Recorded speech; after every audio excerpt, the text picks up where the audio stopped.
Halo, ketemu lagi dengan Mbak Yu. Kali ini di podcast yang akan membahas soal Jurgen Rakor Mark Marquez. Warning nih buat ABR, kalau kalian merasa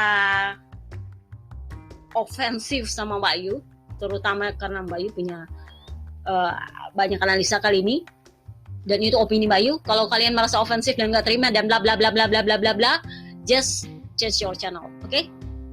Ini bukan buat kalian. Ini bukan buat fans yang mau ngatur-ngatur atau apa-apa, terserah lu. Gua lu. Oke? Kalau nggak suka ya udah ganti. So, kita akan bahas Mark Marquez. Ada apa dengan dia? Kita runut dulu di awal cederanya. Heres 1 itu menurut Bayu memang nggak parah. Dari dia jatuh Bayu udah bilang minggu depan dia pasti nongol. Dia cuma gitu aja sih, apa sih dibilang, itu Mayo bilang rakor, pura-pura aja. Nah, waktu itu minggu setelah balapan dibilang dia patah tulang, dia langsung ke dokter Mir, hari Seninnya operasi. Waktu itu keluar ronsen yang patahnya banyak banget gitu. Menurut Mayo nggak sepatah itu, patahnya itu cuma 2 gitu, dan plat yang dipasang itu sebenarnya pendek teman-teman. Itu sebenarnya perlunya 1 minggu doang sih sebenarnya. Tapi Mbak Yu udah tahu nih otaknya ini satu pasti nongol nih minggu depan. Bener kan, di RS2 dia nongol hari Kamis, hari ketiga, 3 hari setelah operasi Senin, Selasa, Rabu, Kamis dia nongol. Sebenarnya kita nggak bisa salahkan sirkuit atau dia membalap di Jerez. Itu adalah akumulasi, memang benar akumulasi dari tekanan kepada platnya. Jadi tekanan itu dimulai waktu dia push up 40 kali di tim medis. Gue sih perlu supaya sebenarnya tim medis nggak kasih dia fit to ride. Tapi dia kekeh. Dia bilang ini udah nggak apa-apa kok. Kan medis sudah bilang itu baru 3 hari operasi, Mark nggak bisa. Dia bilang udah bisa kok gini. Sisa kasih penahan sakit doang gitu. Penahan sakit kan ada dosis tertentu, nggak bisa semaunya orang, enggak. Nah, akhirnya medis bilang, yakin lu bisa? Bisa, ya udah lu push up 40 kali, dijabanin. Salahnya siapa? Salahnya Marquez dong. Kenapa? Medis sudah bener nggak ngasih dia. Mau cedera lu itu kecil atau enggak, tapi kalau tulang patah, itu minimal seminggu baru bisa. Jadi medis sudah bilang nggak bisa, ini baru 3 hari, nak. 3 hari. Tapi dia kekeh, oke. Jadi fit to race dong. Face dia udah hore-hore aja nih. Habis itu dia muncul hari Sabtu. Karena hari Kamis itu udah sakit bener loh sebenarnya. Jadi hari Jumat dia istirahat karena lengannya beneran sakit. Ya lu bayangin aja lah, kayak barang udah lepas tuh terus pecah, terus lu lem. Belum kering lemnya, lu udah pakai gertak-gerutuk, ya ototnya hancur-hancuran juga di dalam. Jadinya yang ada kegesek plat. Ya sakit. Dia turun hari Sabtu. FP3 sampai ada yang bilang, "Oh, hebat nih dia bisa elbow down." Tunggu dulu teman-teman, itu yang menghancurkan plat dia. Akhirnya apa? Waktu kualifikasi dia udah nyerah, udah nggak bisa saya. Karena emang udah sakit.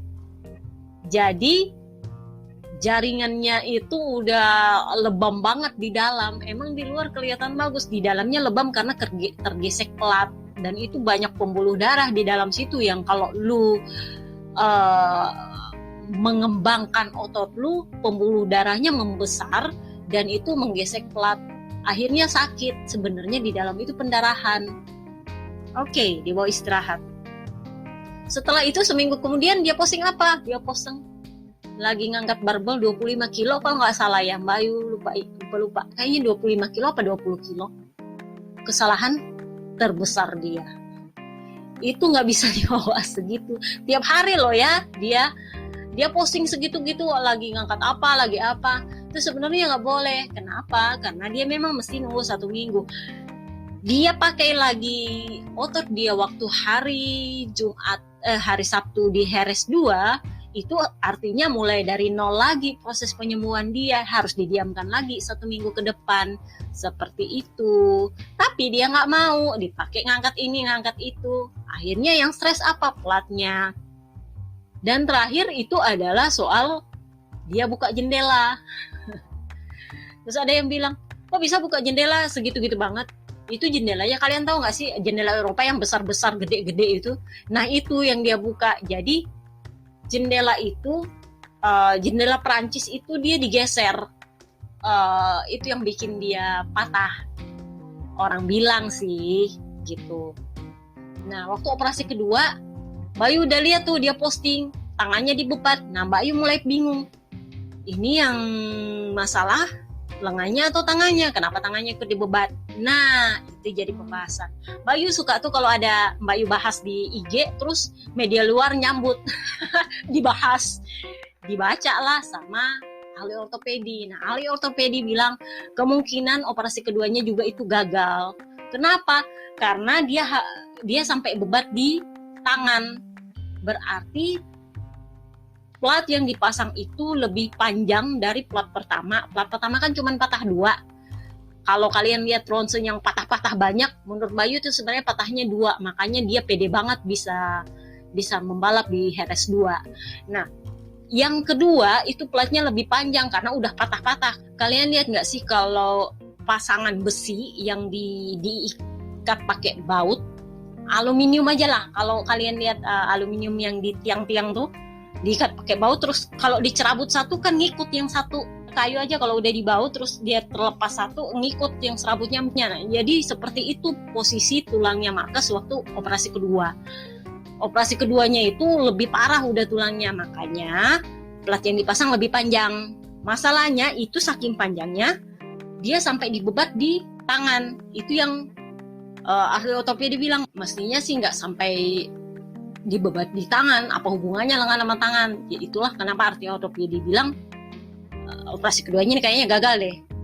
Dibantah sama fansnya bahwa dia akan balik di Aragon katanya. Bukan di Aragon, di Valencia apa ya? Bayu udah mulai gimana ya? Ini kok kayaknya ada yang disembunyikan. Jadi memang ada yang disembunyikan. Nah, Honda melalui Puig sendiri mengakui bahwa dia kabarnya, jadi sebenarnya memang Marcus udah bilang setelah operasi kedua itu loh ya teman-teman, Marcus udah bilang kayaknya ini lenganku ini nggak bisa sampai musim ini. Awal musim pun kayaknya saya nggak bisa buat winter test, minimal itu nggak bisa. Dia udah bilang. Kenapa? Karena perkembangannya nggak bagus banget. Itu kata si Marcus ke Puig. Tapi ya Puig ini udah kayak, dia udah mengakui sendiri sih, dia bilang kami terus berharap dan berharap. Itulah kenapa kami tidak mengatakan sekaligus bahwa Marcus tidak bisa diharapkan untuk hadir musim ini, atau kami pikir dia baru bisa turun track tahun depan. Kami tidak pernah mengatakan itu karena kami berharap dan terus berharap semoga program ini berjalan dengan baik dan dia bisa sembuh sesuai perkiraan. Tapi ternyata penyembuhan yang berjalan itu lebih lambat dari yang kami perkirakan, jauh lebih lambat. Itu kata Puig. Sorry, Bayu nggak pernah posting ini di IG. Jadi gue sih berhembus supaya ada sponsor di situ. Dia ini gajinya 15 juta euro. Emang sih udah dipotong, gaji dia udah dipotong kok teman-teman. Cuman udah dipotong pun nggak, saya rider lain juga dipotong gajinya.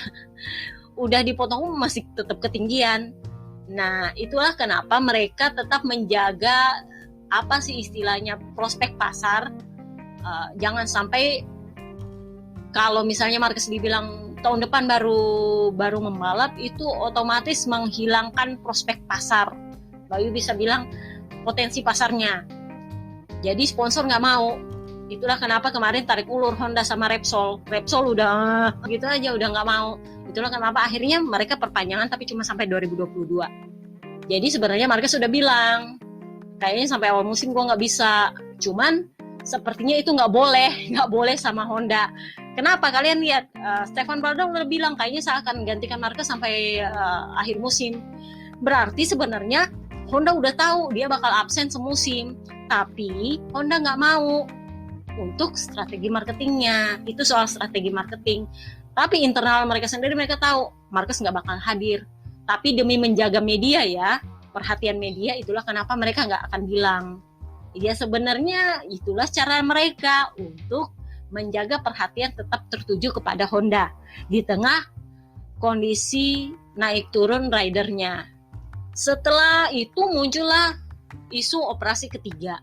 Waktu itu media setempat di Spanyol sih yang bilang, karena waktu itu dia konsultasi, dia nggak bisa menggerakkan lengannya. Nah, itu kelihatan waktu adiknya podium dan dia nggak bisa ngangkat tangan, nggak bebas tangannya. Jadi ketahuan bahwa sebenarnya otot dia justru udah nggak bisa dibuat angkat barbel gitu, karena nggak bisa bergerak. Waktu isu itu keluar, Marcus langsung posting dia foto angkat barbel. Bayu udah bilang, ini kayaknya buat drakor doang. Kenapa? Karena sebenarnya itu foto lama kayaknya. Dia sebenarnya aslinya ngangkat barbel pun nggak bisa. Dia cuma bisa menggerakkan jari, nggak bisa ngangkat lengan. Kalian ngeh? Itu aslinya sebenarnya. Cuman disembunyiin aja. Waktu kalian lihat posting dia lagi promo gamenya Honda, itu juga dia pakai lengan panjang. Kenapa? Karena memang perban dia nggak boleh kelihatan sama halayak ramai. Itu lagi-lagi menyangkut marketing. So kemarin Bayu udah posting, dia ketahuan turun dari mobil mau konsultasi operasi ketiga. Ada tuh ABR yang bilang itu kan foto pertama gini-gini. Nggak percaya banget loh Tom. Itu video yang gue screenshot karena gue nggak bisa posting video. Itu ada hak ciptanya deh, gue nggak mau kena semprit FB. Jadi itu kondisi lengannya emang begitu. Itu kondisinya aslinya loh teman-teman ya. Itu udah parah banget sebenarnya, lebih parah dari yang pertama.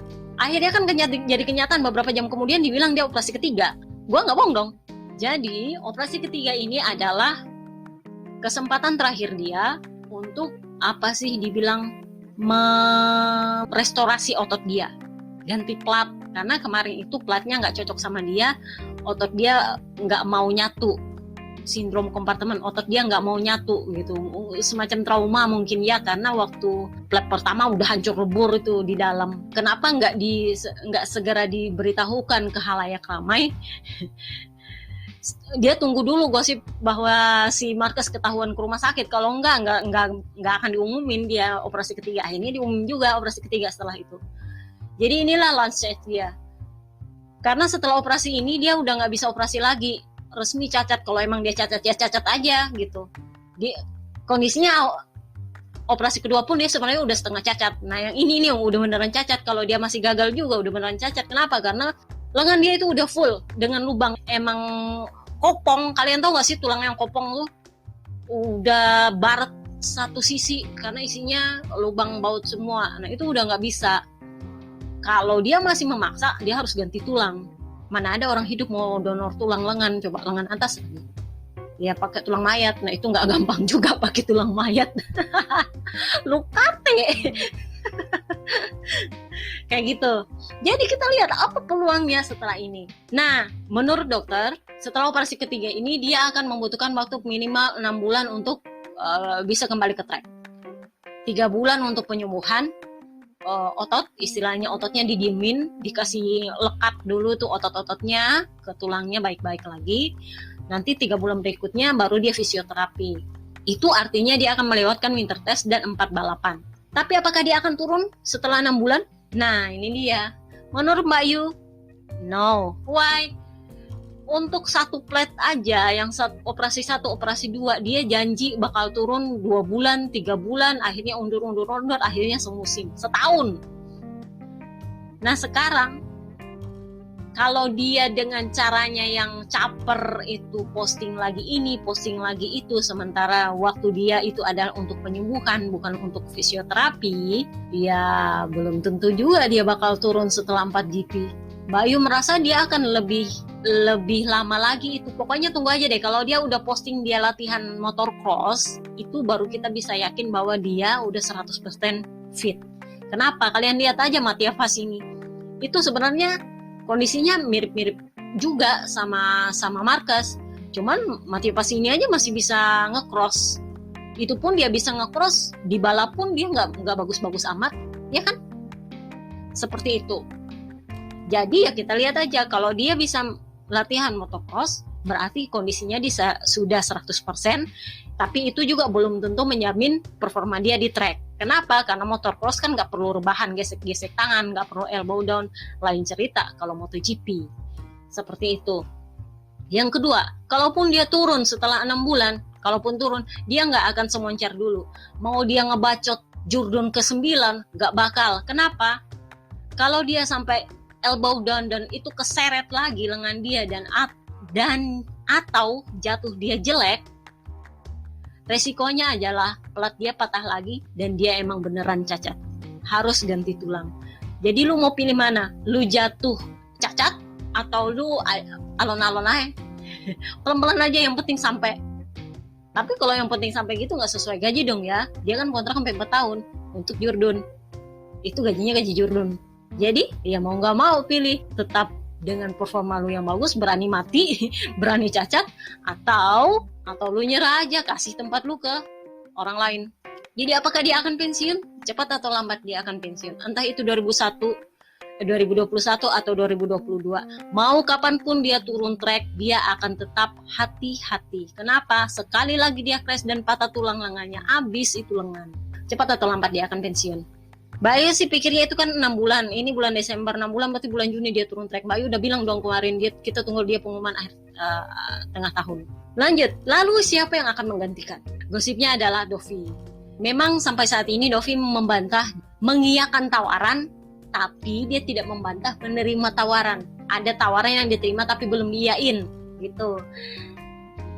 Gosip berhembus sepoi-sepoi adalah dia baru akan memberikan jawaban di winter test, jelang winter test Sepang, karena dia mau tahu dulu kondisinya Marquez yang akan dia gantikan seperti apa, dan dia mau tahu gajinya berapa. Keputusan dia untuk cuti membalap kemarin itu semacam strateginya manajer dia untuk menaikkan bargaining gaji dia. Jadi kalau menjelang winter test si Marquez kelihatannya nggak terlalu bagus, kan makin butuh tuh Honda. Itulah kenapa dia punya posisi tawar lebih baik. Sebenarnya dia udah bilang, saya sih mau nikmati hari saya dulu lah. Dia lagi merasakan nikmatnya, nggak mikirin race. Dia ngeres Tarkam, istilahnya motocross Tarkam yang kecil-kecilan aja, itu cuma buat have fun, senang-senang sama teman-teman dia.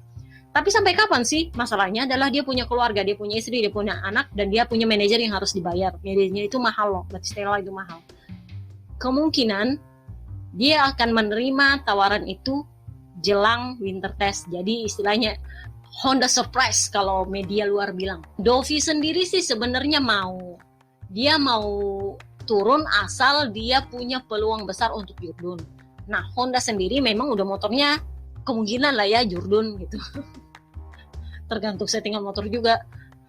Masalahnya motor juga dibikin kan buat untuk Jordan Rakor. Kalau settingannya tahun depan masih tetap buat Jordan Rakor, ya susah juga peluang dia gitu. Jadi dia mau punya bargaining point di winter test untuk itu. Pengembangan motor Honda buat dia, itu baru dia mau. Nah, itu yang pertama, dia baru mau turun membalap kalau dia punya peluang Jordan. Nah, masalahnya adalah Marquez cuma bakal melewatkan 4 balapan kalau dia memang libur 6 bulan. Nah, apakah Dovi mau? Ya belum tentu juga. Itu yang jadi masalah. Jadi, itulah kenapa dia baru akan memberi jawaban sebelum winter test untuk melihat kondisinya Marquez bagaimana, bargaining gajinya bagaimana, dan apakah dia bisa memegang pengembangan Honda buat Jordan. Karena kan Honda tujuannya buat Jordan, dia juga tujuannya buat Jordan. Jadi lu mestinya kasih motor Jordan dong buat gue, bukan buat Marquez gitu. Oke, jadi itu aja. Kita udah bahas semua dari apa yang terjadi di awal cedera, apa yang terjadi selama ini, kenapa disembunyikan, dan apa peluangnya di masa depan, gimana dia potensi pensiun. Ya, cepat atau lambat dia akan pensiun tanpa Jordan ke-9. Sorry to say ya. Dia buat jatuh aja mikir sekarang. Lalu kalau bukan Dovi siapa? Lorenzo. Udah makin ngadi-ngadi. Oke, see you next time guys. Bye bye.